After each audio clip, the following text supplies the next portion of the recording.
the most successful music producer of our generation, a creative genius who helped launch the careers of Juggy D and Jay Sean, amongst many others.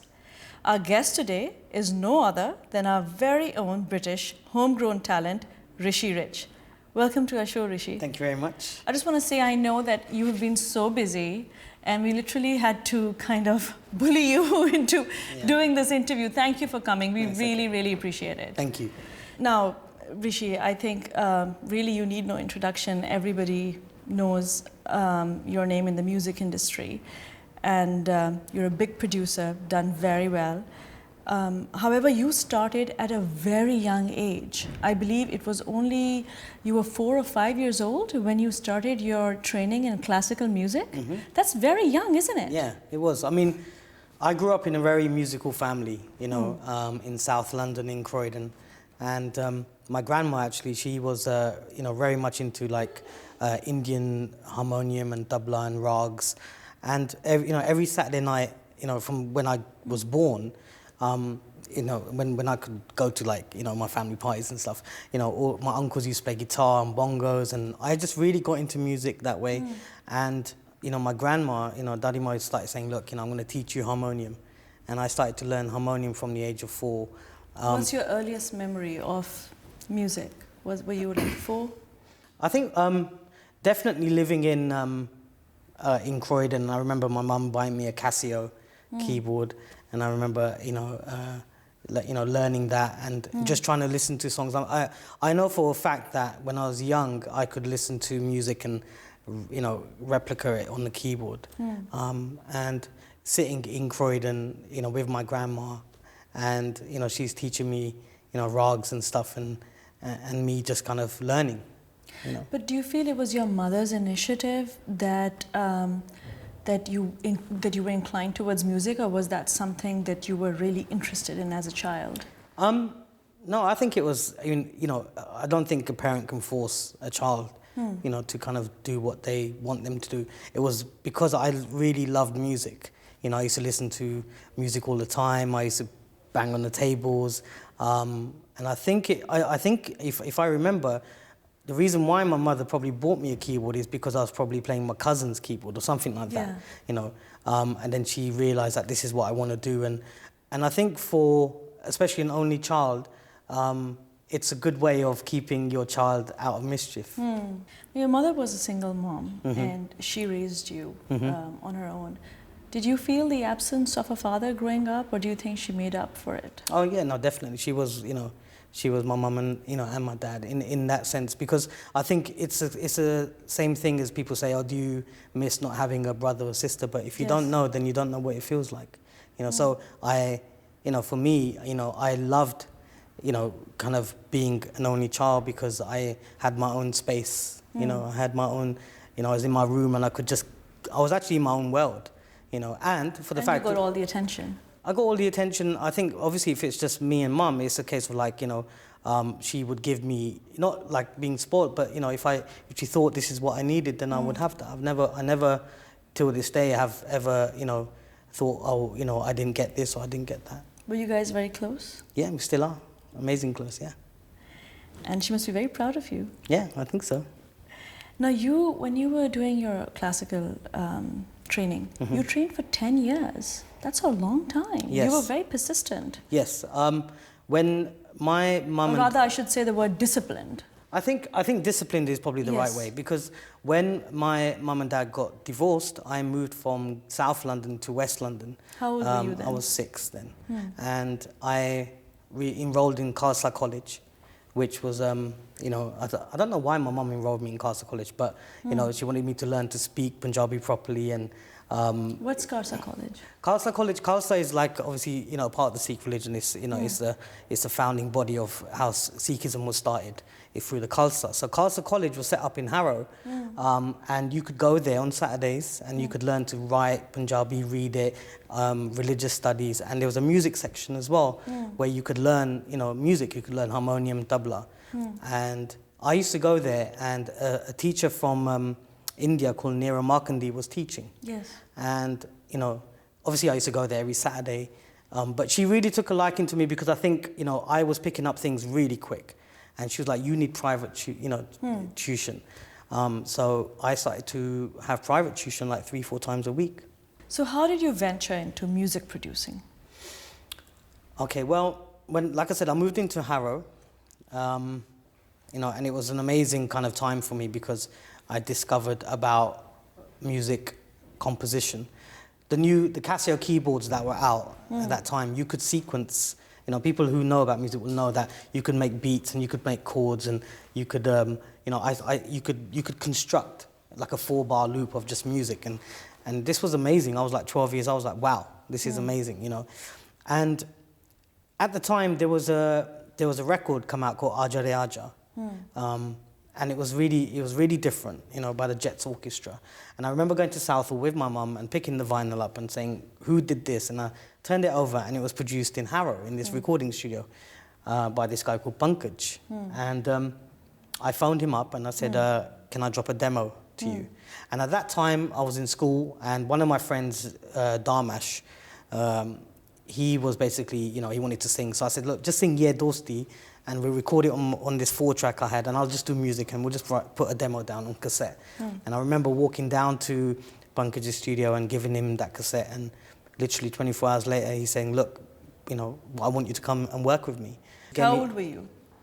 13, But at 14. 15, you got to produce your own album. Yeah, so I started to work in that studio, and I started to learn about music. I never worked on a computer, So he had an Atari ST with a program called Hybrid Arts, which eventually became Cubase. And I learned about music sequencing, So by 15, I produced my first album, and I was going to India to record with Kumar Sanu and people like that. And I was like... But that must have been huge for someone who's just 15. It was crazy. Now, your innovative style of mixing R&B and Bhangra, it was a huge success. So when you produce your music, what do you work on? Instinct? Yeah. What drives you? Yeah, it's definitely a feeling. But wasn't it a bit risky mixing? Because what you did was revolutionary. At that particular point, people weren't mixing the two. No. And did you not think, they'll laugh at me? Or, this will not be accepted? Or it's just too different? No, I because never thought that. It wasn't a formula that worked because nobody had tried it before. Well, one person, I think, someone like Biddu, who did Kung Fu fighting, then he did Star and Kurbani. He was I would say he was one of the first people to really venture out and try new sounds. For me, being a British Asian, and funny enough, I'm working with him now, but Johnny Z, aka Taz from Stereo Nation, he came out with Hunta Me Nachna, Hit the Deck. And I remember when he came out with that, musically, there was a little bit of dol and tabla, but, it was very westernized. Yeah. And his voice was very high-pitched, and his Stereo image... Nation were a huge success. But before Stereo Nation, he was Johnny Z. So if anyone knows, he had this massive song called Hunta Me Nachna, and I remember I was in school, and we all had this cassette, Hit the Deck. And I was like, what is this music, Obviously, you had Apache Indian doing his stuff and Bali Sagu doing his stuff, but this I relate to because musically it was very different. So for me, my music has always reflected where, what I'm surrounded by. I've grown up with obviously my mother, who loves R.D. Burman, but loves Elvis and loves James Brown, Now, you were the first Asian music producer to break through and work with the mainstream. And, you worked with artists such as Craig David, you worked with Britney Spears, you worked with Ricky Martin, Madonna. What was that experience like?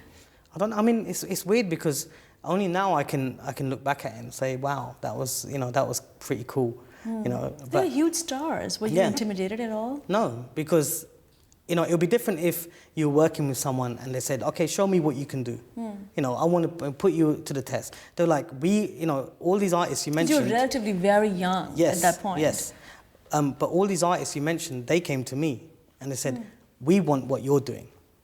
Now, you've been known as the guy with the golden fingers. You're amazing on the piano. And you've also, you have a knack for spotting talent. And you launched the careers of stars like Jagidi and Jay Sean. How and when did you meet them? I met them roughly at the same time, and it was amazing because at that time You see, the thing is that if people know me from my Too Cool days, I was always looking for talent. You know, like people like Dondi and Funky Man and all these people, Nephi, all these people that came to me, you know, I'd taken them on. And the same applied to when I met Juggy. You know, when I met Juggy, it was like, you know, I like your vibe and let's just get in the studio. Did you instantly know that you know, they have that I mean, a lot star of, power? I think a lot of producers would have turned him down because he was, when he done his demo, he didn't sound amazing. He didn't look like a complete superstar or the way, you know, his rock star image he portrays now. He just looked like an average guy, just, you know, just an average age, you know, average guy. And for me, it was like, okay, I can see something there. And I've applied that, you know, yes, I mean, I don't know what it is, but I see that. I saw that in Jay, I saw that in Juggy, I seen that in H, I saw that in Mumsy, I saw that in so many artists that I've launched and taken on. It must have been difficult though when you put the two together and you made your first single together. How did you get your big break? I don't know. I mean, I don't think there's ever a big break in this industry. I think you just roll with it. You just go with whatever happens, you know. And it's just it's an escalator. You just keep on going up and up and up, you know. And I think the first big step for me was, when we did Dance With You, you know, we didn't realize how big it was until 8 or 9 months later, you know, because we released a song. You know, we released it. I remember at that time we didn't have things like YouTube and things like that, you know. This was 2002. So we just released it on the underground. I remember we were going around Harrow and, you know, fly posting and it was very organic. And I think and that's what's missing now. And I always believe when you release something, let the music just do your talking. Yeah. You know, you don't need to force people to buy stuff. So did you have a huge female fan base? Yeah, we did, yeah. Or were you a ladies' man? I was never anyone's man.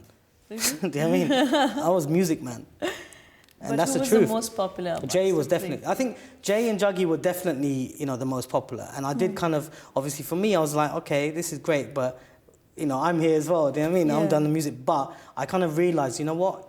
This is my time to really take my position within this group. Because we were a boy band, you know. As much as they probably, you know, no one will probably admit it, but we were the first Asian boy band apart from B21, I think. So everyone had their kind of role, everyone had their, you know, fans. I mean, I had my fans, but the fans I had were, and not in a bad way, I had guys because people who like, we love what you do, we want to be a musician like you, what do you use, what equipment do you, and I had people like following worship, you know, literally saying, you know, we really just want to be like you. Know, that for me is like, it's amazing because I never had that. So you didn't have any of those, you know, I had phone fans. calls or groupies or stalkers or... I had stalkers here and there and stuff. Oh, you like did? That. Yeah, I did have stalkers. Yeah, but it was very much controlled because you got to remember one thing. I never got into this industry for that. You know, I've got no interest in being famous. You know, I never have. You know, my music is what I want to be famous. But fame comes with it comes with it, yes, of course. But then you just got to learn how to handle it. But is there a dark side to fame? I've seen people have a dark side, yeah. What's the dark side? It's you can get caught up in your, you know, in your own ego. You start believing the hype. You know, you have a lot of yes men around you. You know, so but it all depends on what kind of character you are. Rishi, we'll take a short break. See you soon.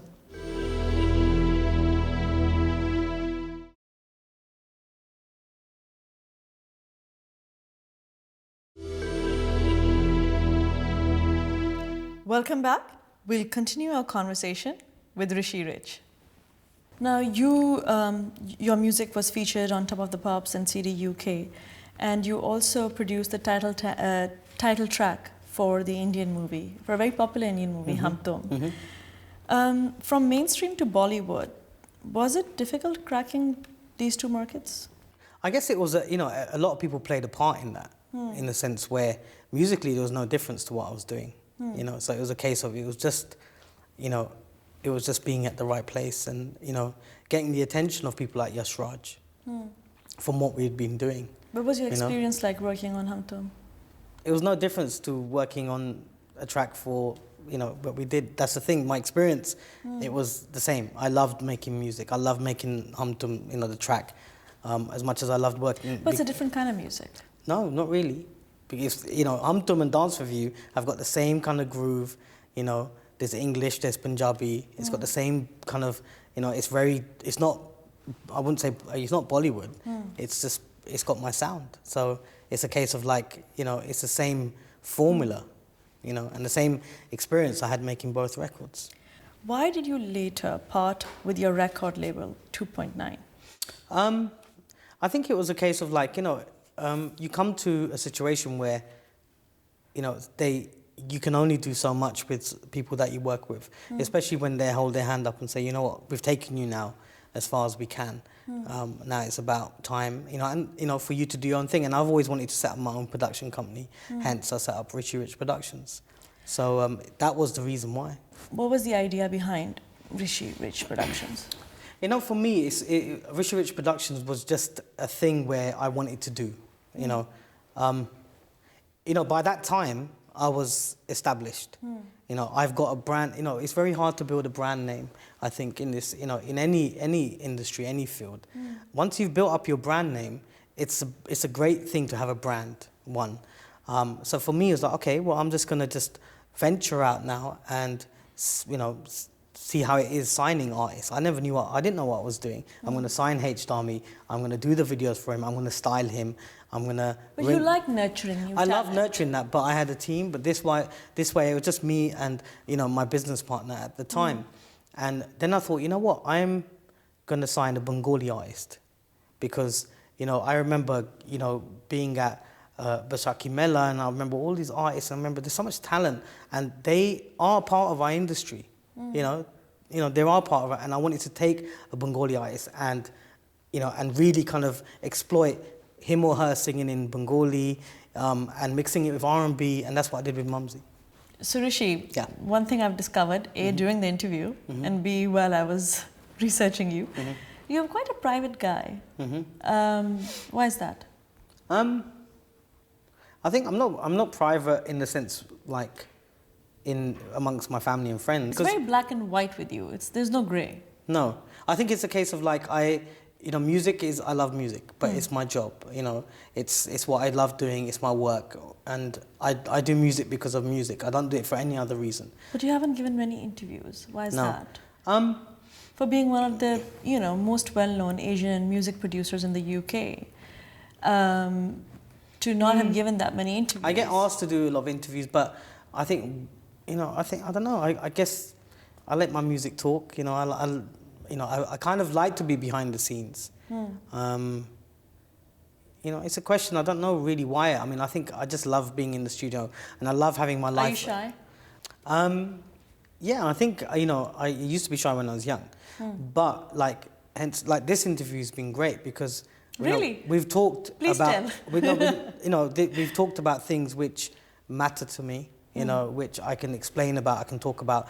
And some of the recent interviews I've done, and I've probably only done 2 or 3, they've been very kind of, interesting interviews where I've made music in front of a camera. I've talked about, the artists I've worked with.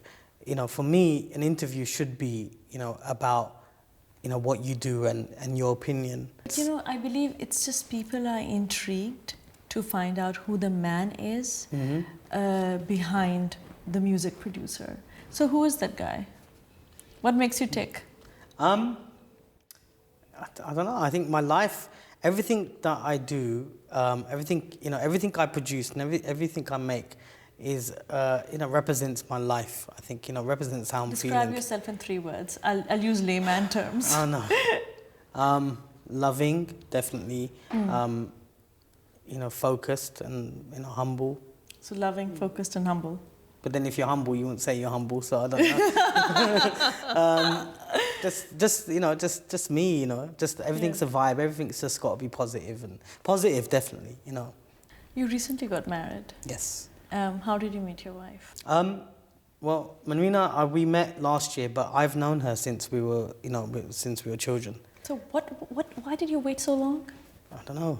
You need to ask our mums, man. I don't know. We always say we should have got together when we were young. But you know what? It's one of those things where... Was it an arranged marriage? No, it wasn't. I mean, it was a case of like, we are family friends. We've seen each other kind of grow up. We lost touch when, in our 20s, so she went on and became an amazing cosmetic dentist, and she done great things in her field, kind of parallel to what I did, worked very hard, became quite, very successful, traveled, and then we kind of met again, and it was a case of like, we both kind of figured out that we both really liked each other when we were young, when we used to see each other at family parties, and it was like, you're not married, I'm not married, and let's just see if this can work, But your wedding was a huge affair. It was, yeah. And for someone who's as private and shy as you, why did you decide to televise your wedding?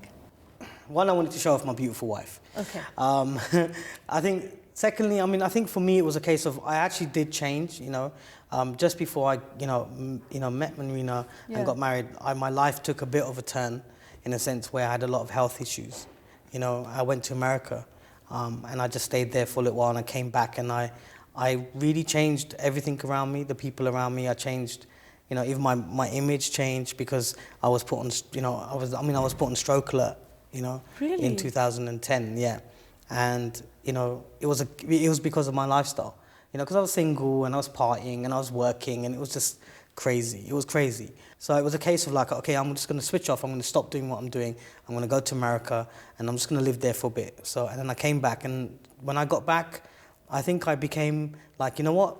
I've built this brand up, Richi Rich. Yeah. Every Asian around the world knows that name, Yeah. And I had to kind of say that to myself. I had to say that I've built this name. This name is globally well known. People may not, I can walk down the street, people don't recognize me sometimes. Yeah. Which is great. Because it's not about me, it's about that brand. So now I'm going to make it about me. I'm really going to focus on me and my brand and focus on my life. And I thought, marriage was something, I've obviously wanted to get married, but I wanted to wait for the right person. So when I met Marina, I was like, okay, this is it. There's no question. Even on the first day, I was like, we're getting married. She was like, yep. Really? Yeah, it was that. It was very kind of, that 2011 was a year of like, you know what, we're just going to go. We're going to go with this. We're going to roll with whatever. Did it, because you were unwell, did it take that to make you change your whole perception towards life? Of course, yeah. I came back with a loss, with a lot of, with less fewer friends around me when I came back, and less fewer artists around me when I came back. I left, before I went to America, I left with all these people around me, everyone, all these artists saying, yeah, Rish, this. When I came back, I left with just a few artists who really now I've seen that they were there for me. And what's the future for The future is Richi amazing. Rich? It's amazing. I can't really express because, like I said, I've just signed to Kick It Entertainment, who manage Prince. Yes. And they are my official American management. We're going to LA together. You never know what's going to happen. I'm going because I'm just going to go with the flow, and I'm going with my wife, and we're going to go, and I'm just going to enjoy myself. I've got my studio there, and then I've signed a deal with in India with a company who manage Hrithik Roshan, Bipasha, Saif Ali Khan, and I'm the first producer that they've taken on. Yes. So I'm going to be. So it's a case of like, you guys are managing me. But I'm now going to leave it to you and let's see what can happen. So I'm just like, I'm just kind of like, just really going to enjoy the whole America, UK, India triangle thing. Is your health okay? Are you Yeah, okay now? yeah. Well, I sincerely wish you all the best. Thank you. And I hope that America is a huge success. Thank you. And you deserve all the best. Thank you. You've done so well here, and I'm sure you'll do equally well in the US. Thank you so much. But before we go, I have, on a lighter note, some quick rapid fire questions. Okay. You may not like some of them, I'm just warning you. So you just have to pick your least favorite. Okay. Chamcha or chamak challo? Chamcha then. Chamcha. Kabaddi or kickboxing? Kickboxing. Wags or groupies? Wags. Rapping or rave? Rapping. Jalebi or gulab jamun?